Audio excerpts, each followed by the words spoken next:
Welcome to episode 1 of Political Academy. I originally recorded the first episode on New Year's Eve. It is the 5th of January right now.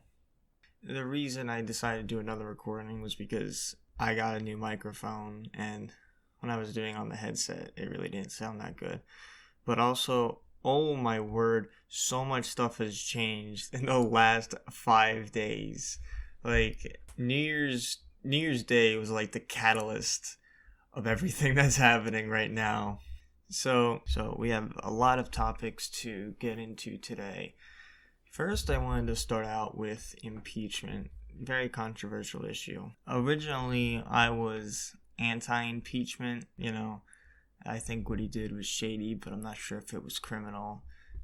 Along with what Biden's son was doing and what Mr. Biden was doing in Ukraine, that was also some pretty shady stuff. But I was originally, you could define me as either anti-impeachment or just neutral, because when the impeachment stuff first started happening, I was like, yeah, it's probably just some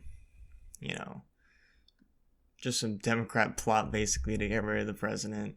No big deal, whatever. And then I'm not the biggest fan of the president. Like the impeachment. Well, I thought the impeachment was probably, bullshit. But even though I thought it was bullshit, I wasn't gonna be crying if he was impeached and had to leave office. But now I'm pretty pro impeachment. I mean, if the Democrats can find a way to get rid of the president, especially after the events that have gone down in Iran, and I don't need to explain what's going on in Iran. If you're listening to Political Academy, you're probably pretty informed about politics in general. We all know what's happening in Iran. My personal opinion is that it was absolutely reckless, and I thought after he fired Bolton,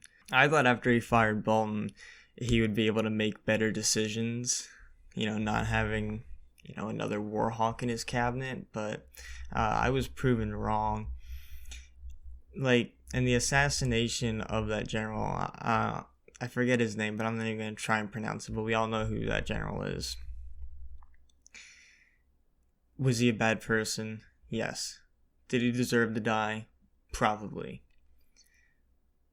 But was it in the best interest of the American people to take him out? Not at all. And he's been able to rile up his base, even though a war with Iran was basically the opposite of what he was running for in the 2016 election. He talked about being tough on Iran, and I don't, you should be tough on Iran, but you shouldn't start a war with Iran. There's a difference between tough diplomacy and all-out military aggression. There's two very different things. I've been getting a kick out of watching the people I went to school with. I went to high school in a really rural area of Pennsylvania, and I like looking at their Facebook posts about it. I saw this one. It was like, if you are apologizing or sympathizing for the man who killed, I think, 600 Americans, and delete me from your friends list. What I like about the claim about, he killed, 300 Americans, people don't ask where that number came from. They just believe it. That number came from Dick Cheney and his cronies during the Iraq War. That's where that number came from. So we really don't have any evidence that he was directly responsible for the deaths of American soldiers. Probably was, but we still don't have enough evidence to take him out on it. I don't know why these people are trusting a statistic that came from the same administration that lied to the American people that there was weapons of mass destruction in Iraq, when, quite frankly, there was none. There was no weapons of mass destruction in Iraq. And we have no purpose to be in Iraq today. But, there's a difference between, looking at the Facebook posts of the people I went to high school with that are pro-war, pro-Trump, chest beating, we're going to go to war, we're going to mess them up. I get amusement out of that, because I feel like at this point, I don't think he's going to win re-election, because this is how you lose independent voters and libertarian voters, to be exact. There was a lot of libertarians for Trump and a lot of independent voters for Trump. And the reason they support him is because, again, he campaigned directly against a war with Iran. So even if a war doesn't break out and things just go back to normal, we've gotten pretty close to what I consider to be a war. Yeah, his base will still vote for him. His base, we're going to vote for him no matter what, but he's going to lose independent libertarian voters.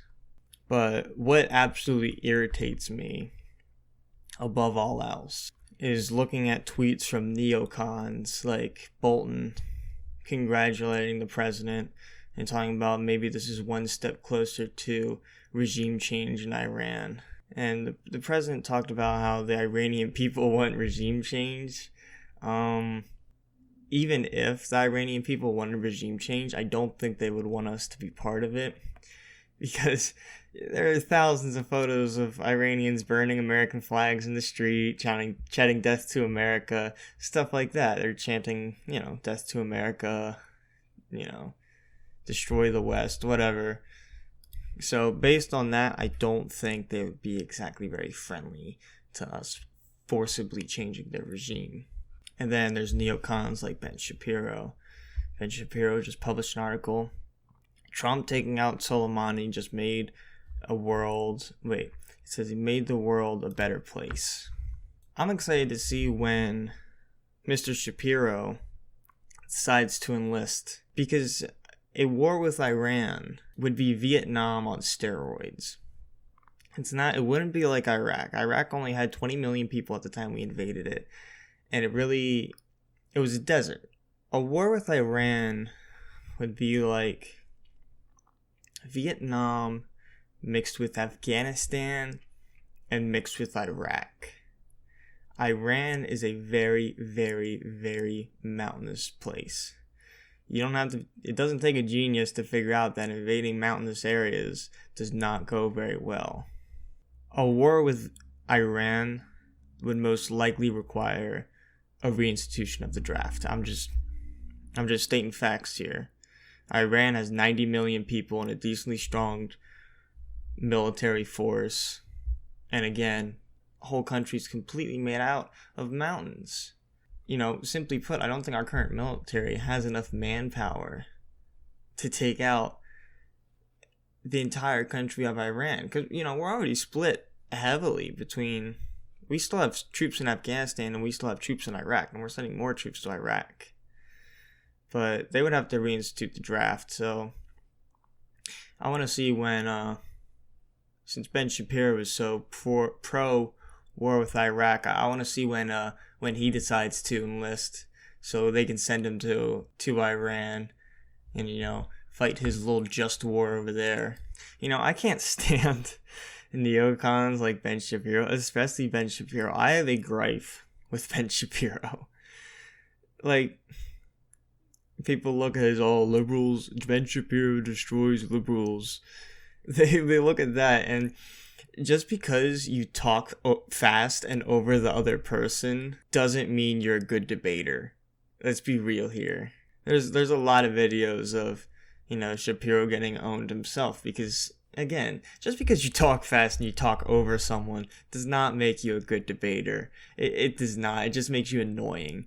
I was open to voting for the incumbent president, Mr. Trump, in the 2020 election if the Democrats were to nominate someone I dislike, like Elizabeth Warren or Bloomberg, or there's a lot of Democrats I don't like, but if they were to nominate a Democrat that I don't like, I was willing to vote for Donald Trump. After this, I don't think in good conscience I could vote for him. And I feel like I speak for a lot of independent voters that feel the same way. Independent voters will probably either vote Democrat or they'll probably vote third party. Speaking of third party, I hate this myth that a third party vote is a wasted vote. There's really no such thing as a wasted vote. You could write in Mickey Mouse for governor and that wouldn't be a wasted vote, because third party votes and write-ins is a very good way to show your discontent with the establishment being Republicans and Democrats. And my problems with the Democrats for this whole Iran thing is that they don't have a problem that Trump displayed, militaristic aggression against Iran. They're just upset that he didn't consult them about it. It wasn't the action itself, it's that they weren't in on it. That's what they're upset about. If it comes to it, I might even vote for Sleepy Joe or Bernie Sanders. And I'm opposed to socialism, but Bernie Sanders really isn't a socialist. He's a social democrat. Two completely different things, and the policies that he's proposing aren't really radical in nature. The one that's the most radical would be the abolition of health insurance, but I doubt that he would ever be able to get that through the House of Representatives and the Senate. No Republicans would vote for it, but also the Democratic Party is split on it. You have people like Joe and Klobuchar and Pete that want to expand Obamacare or have a Medicare for all option, and then you have people like Bernie and Warren who want Medicare for all being the only option and having a private option. But we can talk about the issue with health insurance in this country another time. I want to move on to another topic. Another issue that I'm interested in at the moment is what's going on in Virginia. And there hasn't actually been a lot of coverage of what's happening in Virginia, and I find it interesting. So basically, the Democrats in Virginia won a majority. They won the government. They won the governorship. They won, I think, the state senate and the state general assembly.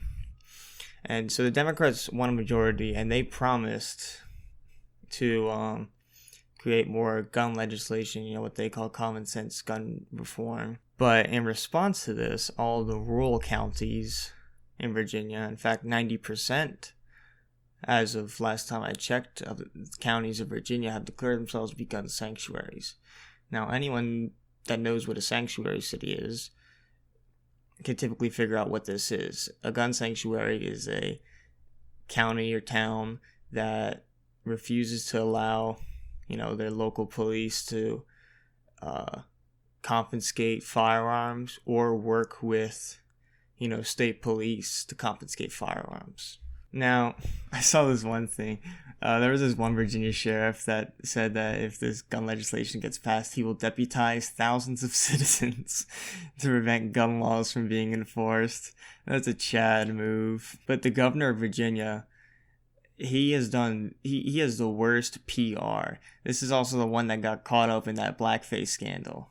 Basically, he's threatened to get the Virginia National Guard to enforce gun laws if local law enforcement don't. I have some friends that are like, oh, this is the boogaloo. It's happening. I don't think it's going to come to that.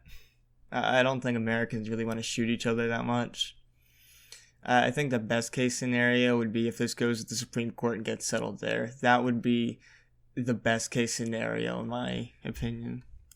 Next, let's move on to the 2020 Democratic primaries. Now, who do I think is going to be the Democratic nominee? Well, it's obviously going to be John Delaney. That was a joke. It's probably going to be Joe Biden. Joe Biden is the default vote. Anyone that really doesn't pay that close of attention to politics or really watches the debate is voting for Biden. He's the most well-known. Again, he's the default vote. But there's other candidates that are pretty interesting in my opinion. When I first saw Cory Booker on the stage along with, the 20 other bozos, I originally thought of him as a joke. And, I disagree with him on a variety of issues ranging from minimum wage to reparations. But I agree with him when he said he was against breaking up big tech companies, because the issue is breaking up big tech companies. I feel, again, big tech companies are too big. That's why they call it big tech companies. But I feel like breaking them up is a 20th century solution to solve a 21st century problem. And I'm not sure what the solution to solving that 21st century problem would be. But, if you look at Cory Booker's record, he's actually a really genuine guy. I don't think that his policies that he's proposing would be in the best interest of the whole nation. However, I think he should run as governor of New Jersey. I feel like the policies that he's proposing would work in the state of New Jersey, and I think he should run for governorship. And, the standards for governorship in the state of New Jersey is pretty low, considering looking at Mr. Christie, Mr. Krispy Kreme. Oh, I'm sorry, I meant Chris Christie, But my favorite two candidates that I would vote for would be Tulsi Gabbard and Andrew Yang. Now, Tulsi Gabbard, I like her foreign policy. It's the opposite of what the last, how far back are we going? Probably 40 years of international policy that she's against. Like, she basically wants the opposite of what the last 40 years have been, which is a lot of regime change wars and unnecessary loss of American lives. She's against stopping and she's against overthrowing governments across the world, more specifically the Middle East. But she's basically like a single issue candidate. She's got like a meh domestic policy, but the single issue is the regime change wars. And, during one of the debates, she was asked a question about the minimum wage, and somehow she was able to bring it back to regime change wars, which I just found to be pretty interesting. But I think Tulsi Gabbard would be a great fit for Secretary of State. I think she would do a lot better job than with John Kerry's predecessor, Hillary Clinton. I think she would do a lot better job than her. I have a great disdain for Hillary Clinton. Both her and her creepy husband. But I really like Andrew Yang. I feel like a lot of Republicans and independent voters like him as well, because he's a very data-driven guy. And, his flagship policy is universal basic income. And originally when I thought about that, when I first heard about that, I rolled my eyes and I was like, oh, but more inflation. And then I realized that's not really how inflation works. Inflation is when the government basically prints out too much money and the value of the currency goes down. Basically, what Andrew Yang's proposing would be sort of a shifting of the already existing money into different hands. And you can go, wealth distribution, redistribution, communism, socialism. I actually think this is a pretty good idea. We all know that trickle-down economics really don't work. And what Andrew Yang is proposing is trickle-up economics. If we lived in a perfect world, we wouldn't need taxes and laws and regulations. But the reality is we don't live in a perfect world. And, one of the arguments against UBI is, but my landlord will just raise my rent. Typically, rent isn't determined by income unless it's public housing. Then it's determined by income, how much percentage they charge you by. And public housing is another broken system that we can get into in a whole nother episode. I can talk an hour about how crap public housing is. But, people are like, oh, but my landlord will raise my rent by $1,000. Again, rent is not determined by income, and that's not how the free market works. The guy that raises his rent by $1,000 overnight is going to lose out to the guy who's renting an apartment complexes for cheaper. No one's going to rent from the guy that charges $1,000, so that guy will have to lower his prices. And the people that claim this $1,000 argument, these guys are mostly libertarians. These guys say that, they know how the free market works and no one else really knows how the free market works. Blah, blah, blah, blah, blah. Typical, I don't have a problem with libertarianism. I mostly adhere to libertarian ideology, but the Libertarian Party in general is just run by ANCAPs, and I cannot stand ANCAPs. ANCAPs are the reason that no one takes the Libertarian Party seriously. And if any, center-left libertarian, for example, decides to go for not center-left libertarian, but, a pragmatic libertarian. Let's say a pragmatic libertarian would try and, get the presidential nomination. ANCAPs are basically the gatekeepers of the Libertarian Party. They're like, oh, you're not a real libertarian, stuff like that, and they're like libertarian, like national conventions. They look more like a BronyCon, or like a like a brony fest. That's the only comparison I can think of, than an actual political gathering. But going back to Andrew Yang, he has 160 policies, and most of which don't sound stupid, but I'm going to point out the stupid ones. He wants to lower the voting age to 16. Democrats love this because basically young people vote liberal. It's statistically proven. The younger you are, the more likely you are to vote liberal Democrat. The voting age should be 18. And Andrew Yang's in favor of regulating cryptocurrency, along with a lot of other candidates. But that's the opposite of the point of cryptocurrency. The point of cryptocurrency is that it's an unregulated currency. I just think the government's mad that they're not getting in on it. But Andrew Yang is also against pipelines. I'm all in favor of pipelines as long as they don't go through like Native American reservations and graveyards, and as long as they're structurally and environmentally safe. When you think about it, it's much more efficient at transporting gas and oil than by trucks. And trucks pollute the environment and kill people in accidents every year. So, again, this is why we have agencies like the EPA that are supposed to prevent, pipelines from bursting and stuff like that. But as long as the pipeline is safe, I have no problem with it. And, he has a couple other policies that I like, actually. Like, he wants to turn abandoned malls into community centers, which I find to be a pretty good idea because malls everywhere are closing. There was a mall like 40 minutes from here in Reading, PA, where it was abandoned. They actually tore it down a couple of years ago, but it was abandoned and there was so much crime inside and outside the mall. There was like an exorbitant amount of people that would get stabbed and shot at that mall every year. And that's Reading, Pennsylvania. Andrew Yang, he's in favor of nuclear energy as well. If you think you're going to be able to power the United States with just wind and solar, good luck with that. You're not going to be able to power the United States with your solar panels on top of your, soybean organic coffee shop. Nuclear is basically the only logical and reasonable way to power the United States with clean energy. People see the smokestacks and stuff like that from nuclear plants. They're like, oh, it's polluting the environment. It's steam. And plus, they worry about radiation when in reality, there's been studies on people who live near, I believe there was one about near the people that live near 3 Mile Island when it was still operational, rest in peace. And they were trying to focus on radiation exposure and cancer rates, and it was literally the same as anywhere else in the country. If not, I think a little bit lower. That just might be a statistical error, but it's the same. It's not dangerous as long as, you don't mess it up. The other thing I like is his whole democracy dollars thing. It's a dumb name. It's a really dumb name. But I think it's a good idea because, he recognizes the fact that people need money to contribute to political campaigns. And another policy I like is his green card with every diploma. We have a bunch of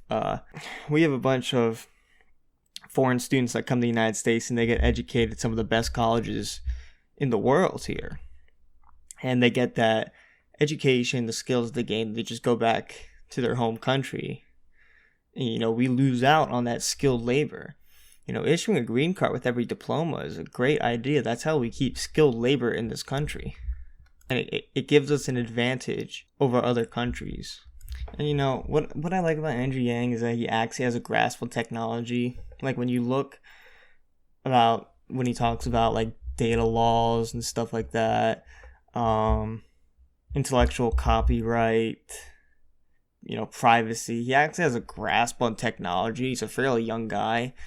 He has a lot better grasp on technology than someone like Joe Biden. Joe Biden, and I like Joe, but he probably shouldn't be president. But people like Joe Biden, that demographic, have the poorest understanding of how modern technology works. And it's not their fault. A lot has changed since, Joe Biden was in his heyday. A lot has changed since then. Yang wants to establish a Department of Technology, that basically to focus on, and keep an eye on technological advancement, which I think it's a good way to bring the government to the 21st century, because we're still running with a 20th century government, if we're being honest. And he talks about, rebuilding infrastructure. He wants to invest $1 trillion into infrastructure. I'm just hoping he's willing to nationalize Amtrak. That's something I feel very strongly about. I'm probably gonna make a separate video about why we should nationalize Amtrak. That'll probably be in another episode. Now, out of all the Democrats that are running for the nomination, the one I hate the most is Mike Bloomberg, Little Mikey. I cannot stand him. He's only come out in favor of marijuana legalization because it's popular with young voters, and people do that all the time. Like Hillary Clinton only came out in favor of gay marriage once it was popular with young voters.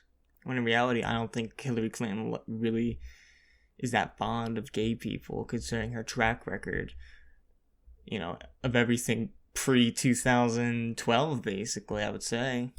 It was her husband that passed the Don't Ask, Don't Tell. That was her husband. And, she said, marriage is between a man and a woman. And she was a staunch proponent of that for a very long time, up until a couple years ago. But going back to Bloomberg, I can't stand little Bloomberg. Those Democrats that I was talking about in Virginia, the reason they won is because they got a bunch of money, to run these anti-gun campaigns, basically. And do you want to know where they got that money from? Mr. Bloomberg. That's where they got that money from. He invested, I think it was $100 million into the campaigns in Virginia. And, Bloomberg, he's literally a definition of someone that's in favor of a nanny state, And plus, the stop and frisk laws, that's just an excuse to violate the Fourth Amendment of African Americans. Let's be real. They can make up probable cause all day, but stop and frisk, it's a violation of the Fourth Amendment for African Americans. And he's polling at 5%, and he's only been running for over a month. That just shows what money can buy you. Money can buy you support, and money can buy you votes. And he's mostly banking on boomer votes, if we're being honest, because I think his main campaign strategy is to have a lot of advertisements on what I like to call boomer media, which is cable and Facebook. For cable, for example, in a lot of places you get bombarded with, Mike Bloomberg for president ads, Tom Steyer for president ads. And, when I'm on Facebook, I get bombarded with Bloomberg ads on Facebook. And, he's just in favor of, ridiculous gun control, which I am a staunch Second Amendment supporter. Technically I'm a registered Democrat, but that's the one thing that I disagree with the party on. I don't toe the party line. But, Bloomberg's in favor of the soda tax, which is basically just a way to make a simple luxury like a carbonated drink harder for poor people to afford. And if you think Trump sucks up to dictators, Bloomberg is worse. He called Xi Jinping no dictator and says that the Communist Party of China listens to the public on pollution. And he says even non-democratic governments are not able to operate without the will of the majority, which is just false. I don't think it was the will of the majority for Saddam Hussein to gas Kurds in Iraqi Kurdistan. That didn't seem like the will of the people to me, Mr. Bloomberg. Alright, we are at around 32 minutes, so I'm going to wrap this up. I hope you enjoyed. This is Political Academy, Episode 1, signing off. What to do?